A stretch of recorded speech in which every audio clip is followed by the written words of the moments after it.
Fala, equipe! Bem-vindos a mais uma sessão de Engenharia Detalhada. Um material educacional rigorosamente planejado e trazido até nós pela Force College. Na nossa última planta de estudos, vimos o motor da Solana roncando bem alto, dissecando toda aquela inovação por trás de uma escalabilidade massiva. Mas hoje? Bom, hoje nós vamos colocar o nosso capacete de engenheiro-chefe, pegar a prancheta e fazer uma análise puramente métrica. Vamos rascunhar juntos as estratégias de otimização para análise de desempenho. Olhando rapidinho o diagrama de hoje, começaremos atacando o desafio das métricas passando pelo modelo do sensor e a nossa dupla inseparável, amostragem e normalização. Depois, sujaremos as mãos numa análise de caso real, consolidaremos um fluxo de trabalho prático e fecharemos com os próximos passos estruturais. É o salto definitivo da teoria para a prática. Então, abrindo a primeira gaveta do nosso arquivo, o desafio das métricas. A capacidade colossal da Solana já não é mais segredo. Porém, agora é o momento perfeito para aplicar um pouco daquele ceticismo saudável e analítico aos dados brutos. E aqui fica a pergunta de $1 milhão. Os números contam toda a verdade? É super comum esbarrar naquelas campanhas exibindo picos monstruosos de transações por segundo.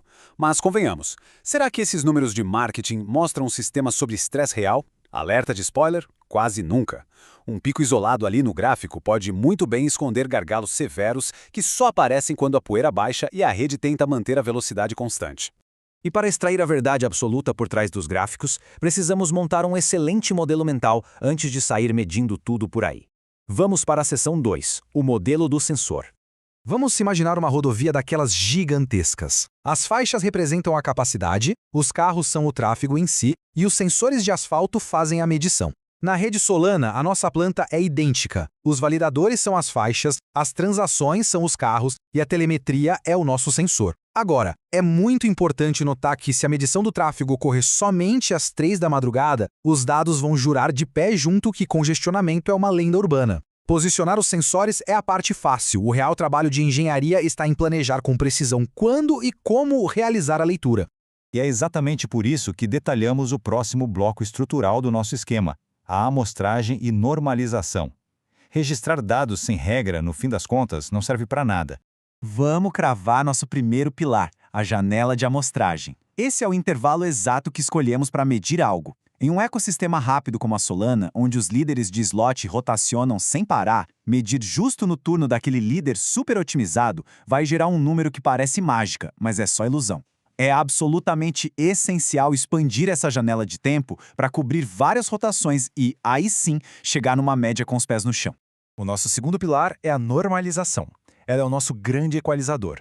É simplesmente pegar os números brutos e transformá-los de modo justo, medindo por validador ou por core físico. Literalmente, isso passa uma borracha naquelas diferenças de escala que não importam por teste, permitindo comparar um cluster enorme com um cluster minúsculo, mas de forma honesta, maçã com maçã.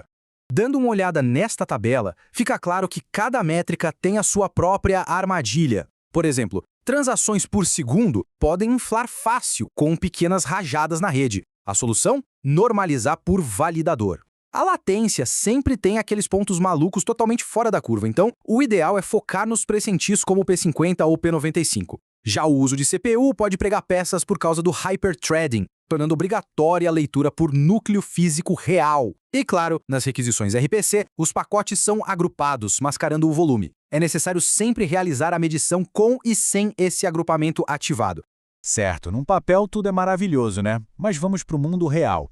Seguindo para a seção 4, é a hora de cruzar a faixa de isolamento e analisar uma verdadeira cena de crime de interpretação de dados. Aqui estão os nossos dois casos sob a lupa. O cluster A conta com 150 validadores, hardware parrudo e homogêneo com 16 núcleos de processamento. Do outro lado, o cluster B tem muito mais validadores, 250 no total, mas operando numa rede com latência um pouco maior e apenas 8 núcleos por máquina. A diferença de poder de fogo inicial é nítida. Vamos começar a descascar essa análise de desempenho. De cara, se formos olhar o pico bruto de TPS, o Cluster B leva o troféu para casa com 83.500 transações contra 78.000. Quem olha apenas para os primeiros 5 minutos, bate o martelo errado. Porém, quando estendemos a janela para a média estacionária de 20 minutos, olha a virada. O Cluster A assume o controle. E aplicando a nossa famosa normalização e dividindo esse trabalho por validador, o Cluster A simplesmente esmaga o Cluster B. Mas é aqui que as engrenagens dão um nó na nossa cabeça. Quando trocamos a lente da normalização e passamos a medir por núcleo de processador, a história inverte completamente mais uma vez. O Cluster A tem máquinas poderosas, sim. Porém, o hardware mais modesto do Cluster B se mostra surpreendentemente muito mais eficiente no que diz respeito ao desempenho por núcleo que ele possui. É fascinante, né? O mesmo teste coroando campeões diferentes, apenas dependendo da métrica e lente que nós escolhemos. Com esse risco enorme de interpretar dados ao vento já comprovado, vamos estruturar tudo na seção 5, o nosso fluxo de trabalho prático. Vamos montar um manual perfeito para testes infalíveis. Esta é a nossa verdadeira receita de bolo da engenharia, um protocolo de 6 passos. Primeiro, definir exatamente a unidade de medida e a pergunta central do teste. Segundo, criar uma carga de estresse controlada e previsível. Terceiro, definir janelas de amostragem abrangentes. Quarto, medir até mesmo se os sensores não estão sugando recursos, o famoso overhead. Quinto, rodar tudo várias e várias vezes para provar o conceito. E por fim, o passo 6, aplicar a normalização e cruzar os dados. Qualquer atalho nesses 6 passos resulta em achismo, e nós estamos aqui para fazer ciência sólida.